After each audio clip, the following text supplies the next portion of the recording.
In Lesson 3, we learned about Jesus and his relation to the law. We also learned that our relationship with the law, whether we keep and obey the law or whether we don't, can affect our entrance into heaven. And we also learned that unless our righteousness surpasses that of the scribes and Pharisees, we won't even enter heaven.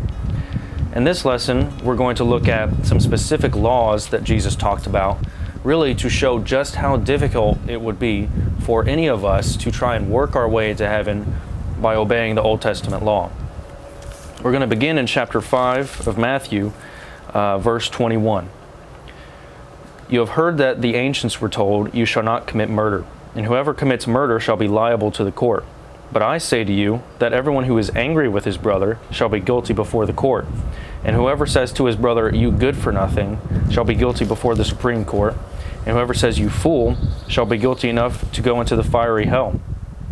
Therefore, if you are presenting your offering at the altar, and there remember that your brother has something against you, leave your offering there before the altar and go. First be reconciled to your brother, and then come and present your offering.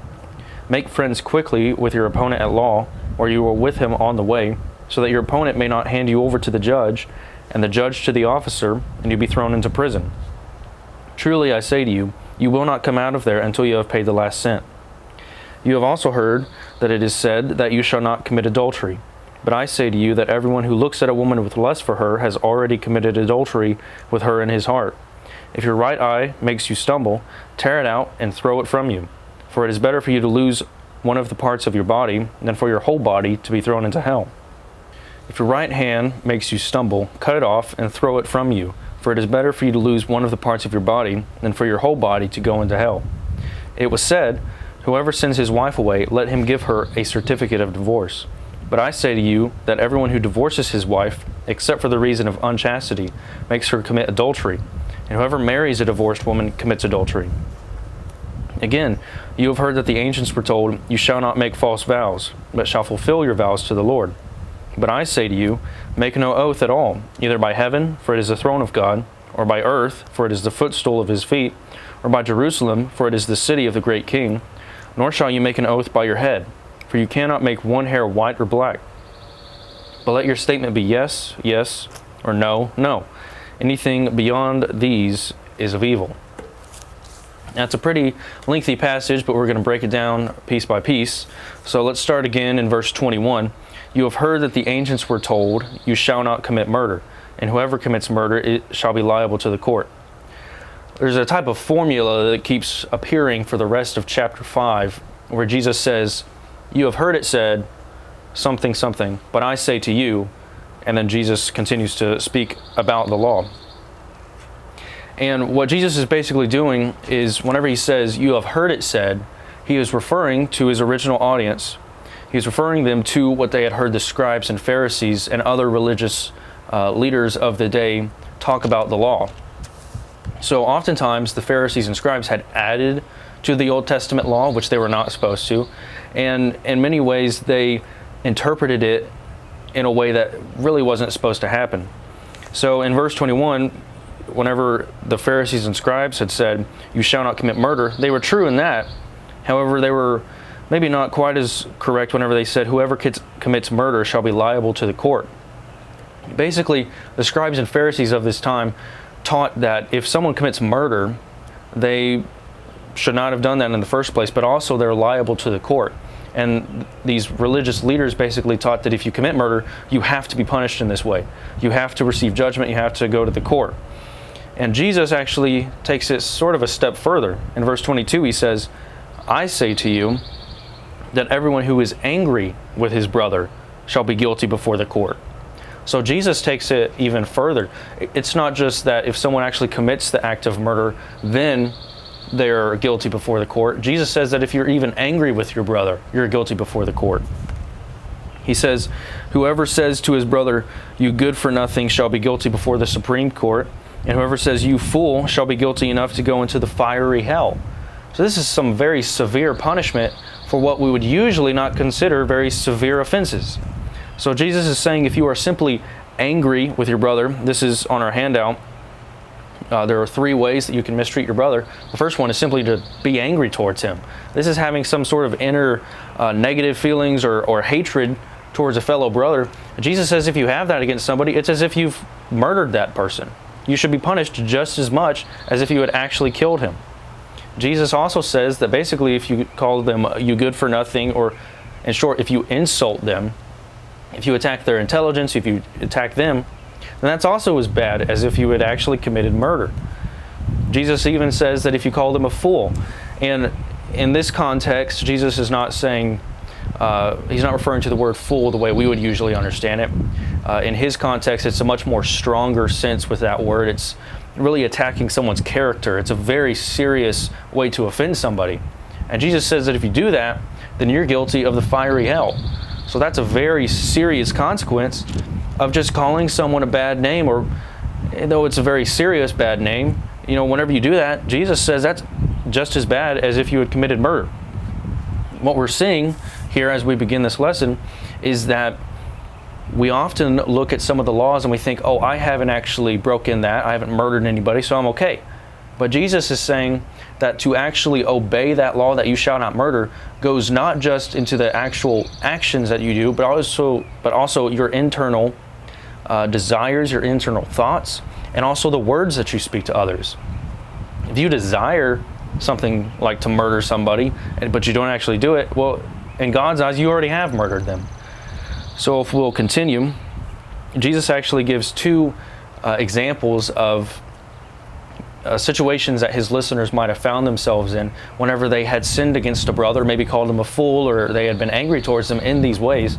And Jesus gives two examples of how they can be reconciled to their brother before they experience the judgment that he's talked about, such as the fiery hell in the Supreme Court.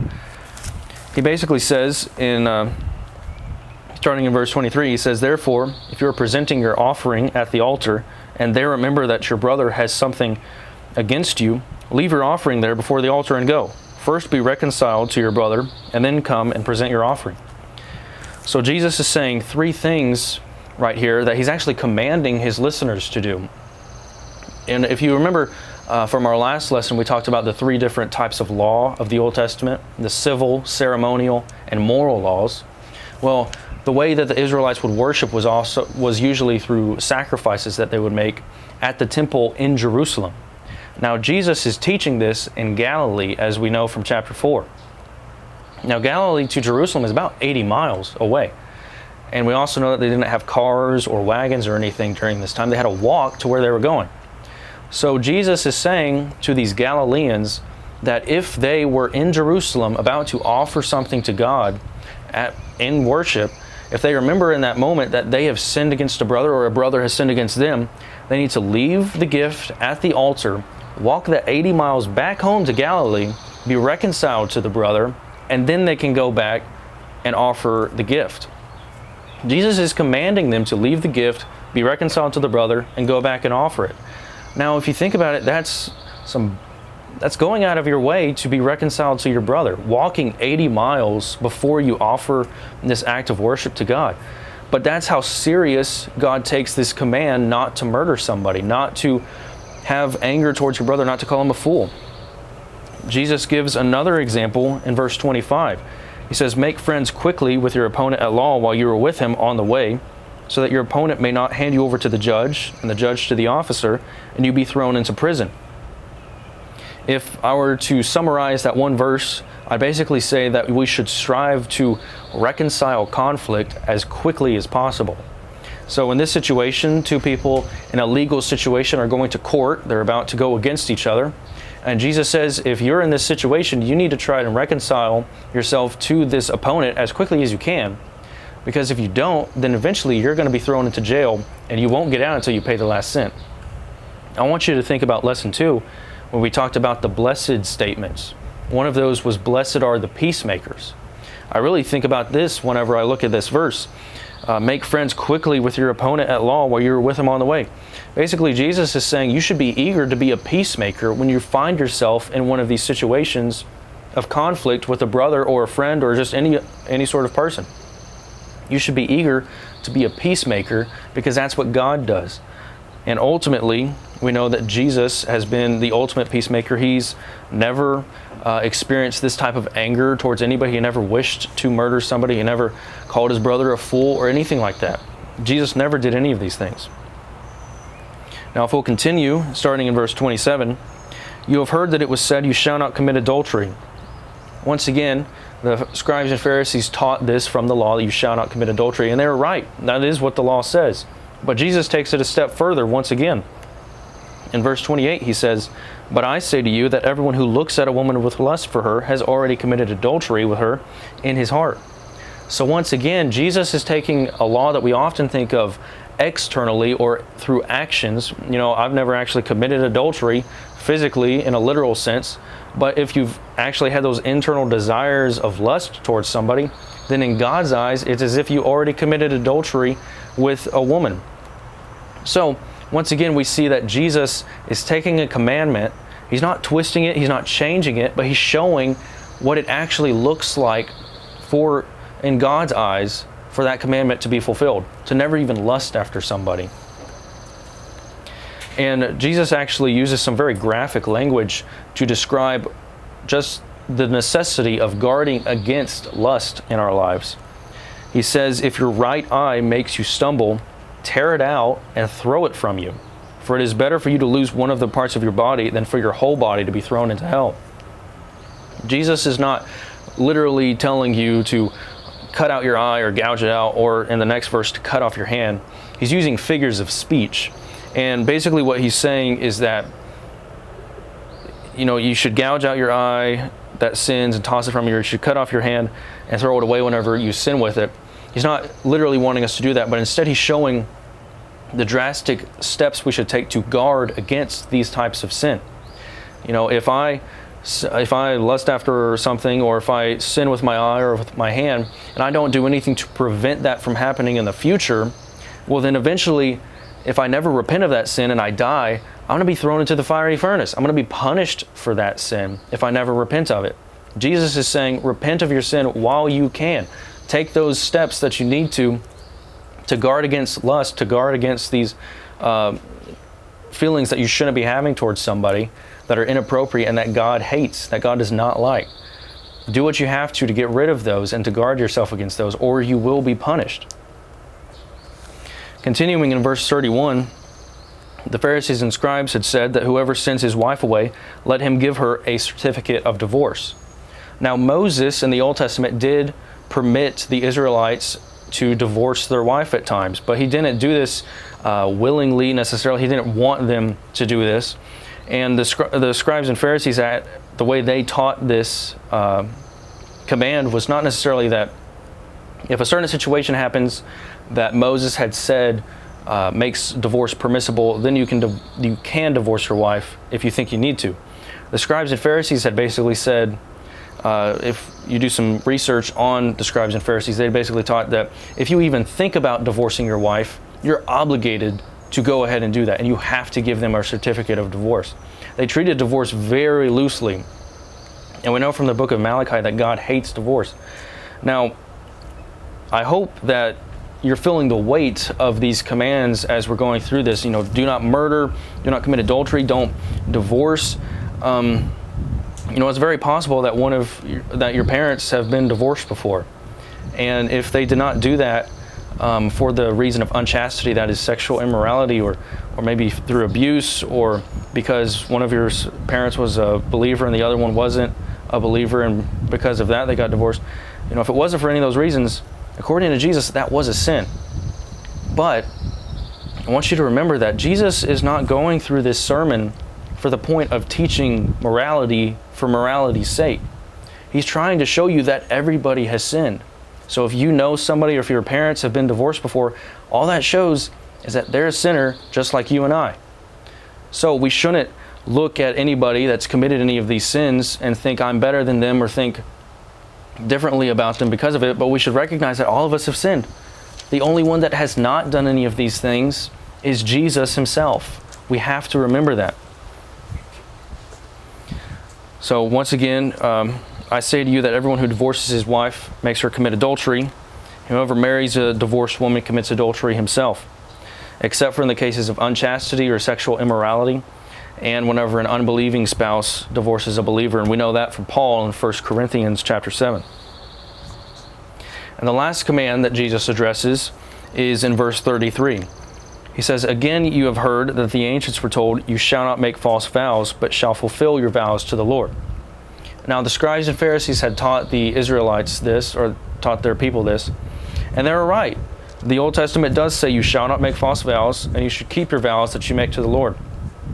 And a vow is basically a promise. So if you've made a promise to God, you are obligated to fulfill that promise. But Jesus is about to say that you shouldn't even make such promises. You shouldn't even swear or make oaths of any kind, because there's no need for it. But the scribes and Pharisees wanted to swear by God, they wanted to continue to make oaths, but they did not want to swear by God because they knew that if they did, they'd be obligated to fulfill their oaths. So instead, they'd swear by things such as the earth and heaven and Jerusalem and even their own head. And they do that because they thought if they swear by something under God, then if they break their oath, then it's not going to be as serious a consequence, if even a consequence. But it's very interesting what Jesus is saying here. He says, don't make an oath by either heaven, for it is the throne of God, or by the earth, for it is the footstool of his feet, or by Jerusalem, for it is the city of the great king. Now I want to stop and say this. The scribes and Pharisees told people that they could swear by heaven, by earth, or by Jerusalem. But we see here that heaven is God's throne, the earth is his footstool, and Jerusalem is God's city. So whenever they tried to avoid swearing by God, by swearing on one of these other things, they were still swearing by something that God had complete control over and he had a very intimate relationship with. So they really were still swearing by something that God would punish them for breaking their vow. And of course, you shouldn't make a vow by your own head, because you can't even control the color of your hair.